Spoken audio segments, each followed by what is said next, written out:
అది సీతాపురం అనే గ్రామం. ఆ గ్రామంలో మంగతాయారు, గోపాలం అనే దంపతులు నివసిస్తూ ఉన్నారు. వారిది పేద కుటుంబం. వీరికి చాందిని అనే 25 ఏళ్ల కూతురు ఉంది. చాందినిని పెద్దగా చదివించలేదు, ఎందుకంటే వారికంత స్తోమత కూడా లేదు. ఆమె కుటుంబానికి తన వంతు సహాయంగా చిన్న కుట్టు మిషన్ పెట్టుకుని బట్టలు కుడుతుంది. గోపాలం వ్యవసాయ పనులు చేస్తాడు. మరి మంగతాయారు ఊరంతా తిరిగి తిరిగి కూరగాయలు, పండ్లు అమ్ముతుంది. తాయారు దంపతులకి ఒక్కటే ఒక్క దిగులు ఉండేది, అదే కూతురి పెళ్ళి. తనకి పెళ్ళి కావడం లేదని బాధపడుతుంటారు. ఎన్ని సంబంధాలు వచ్చినా వారికి చాందిని నచ్చినా కట్నం ఎక్కువ అడగడంతో వారు వెనకడుగు వేయసాగారు. ఒకరోజు మంగతాయారు చాందినితో ఇలా అంటుంది. చాందిని, నిన్ను చూడ్డానికి రేపు ఉదయం పెళ్లివారు వస్తారు. ముస్తాబావు, నీ స్నేహితురాలికి రేపు నిన్ను ముస్తాబు చేయడానికి రమ్మని చెప్పాను, సరేనా? అమ్మా, ఇలా ఎంతమంది ముందు నన్ను సంతలో పశువులాగా నిలబెడతావు? చెప్పు. ప్రతిసారీ నేను ముస్తాబవడం వచ్చినవారు నన్ను చూసి టీలు, కాఫీలు, స్వీట్స్ తిని ఇంటికెళ్ళి చెబుతామంటారు. చాందిని, నా బంగారు తల్లివిగా అలా అనకూడదమ్మా. నువ్వు అందరికీ నచ్చుతున్నావు, కాని మాకేవారి స్థాయికి కట్నమిచ్చే స్తోమత లేదు.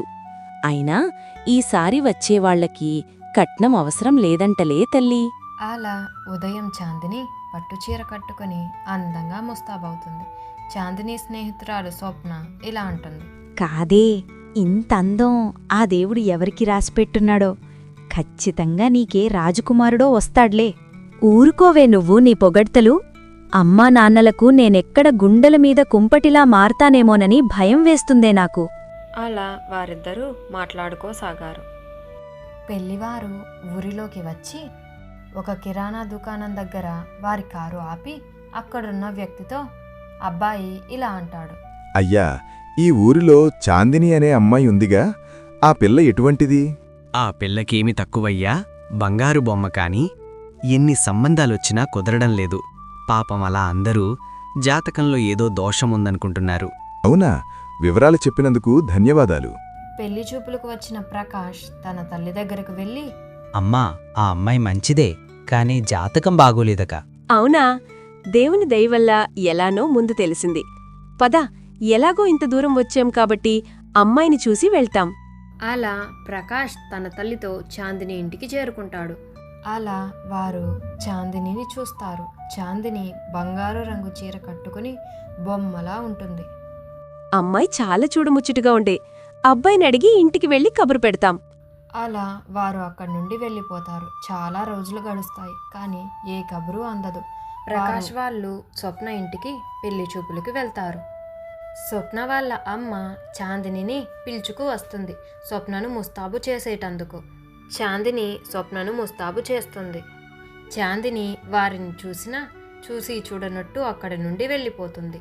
వాళ్లకు స్వప్న నచ్చడంతో అప్పుడే ముహూర్తాలు కూడా పెట్టేసుకుంటారు. తరువాత స్వప్న చాందిని దగ్గరకు పరుగున వెళ్ళి, చాందిని, నన్ను క్షమించవే. నాకు పెళ్లి చూపులకు వచ్చేది వారని అసలు తెలియదు. క్షమాపణలు ఎందుకే?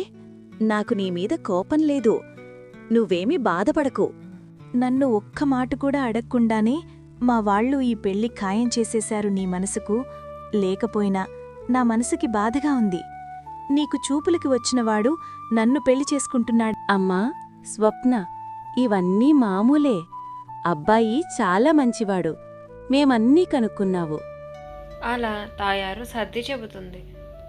దాంతో ఊరివారందరూ చాందినికి ఏదో బలమైన దోషం ఉందని, దానివల్లే తనకి పెళ్లి కావడం లేదని అనుకుంటూ ఉంటారు. దీన్ని విన్న చాందిని తల్లిదండ్రులు ఎంతగానో బాధపడతారు.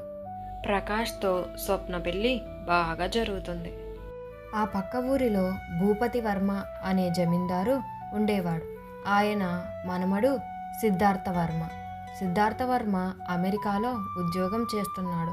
పెళ్లి కోసం తన సొంత ఊరికి చేరుకున్నాడు. అతనికి ఎన్ని సంబంధాలు చూసినా ఎవ్వరూ నచ్చరు. గుడిలో చాందినిని చూడగానే ఇష్టపడతాడు. మాట్లాడే ప్రయత్నం కూడా చేస్తాడు, కానీ కుదరదు. తాతయ్య, నేను సీతాపురంలో ఒక అమ్మాయిని చూశాను. దేవకన్యలా ఉంది. నేనా అమ్మాయిని ఇష్టపడుతున్నాను. ఆ అమ్మాయినే పెళ్లి చేసుకోవాలి అని అనుకుంటున్నాను. నేను మాట్లాడే ప్రయత్నం చేశాను కాని కుదరలేదు. నువ్వు వెళ్ళి మాట్లాడు తాతయ్యా. ఓహో, ఊరిలోకొచ్చి 4 రోజులు కూడా కాలేదు, నీ యవ్వారం అంతదాకా వచ్చిందా మనమడా? సరేలే, నీ ముచ్చట నేనెందుకు కాదంటాను.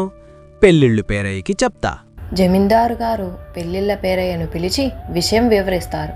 అలా 2 రోజుల్లోనే అయ్యా, ఆ అమ్మాయి పేద కుటుంబానికి చెందినది. అందరూ ఆ అమ్మాయి జాతకంలో ఏదో దోషం ఉంది అంటే జాతకం కూడా చూశాను. దోషం లేదు, ఏమీ లేదు.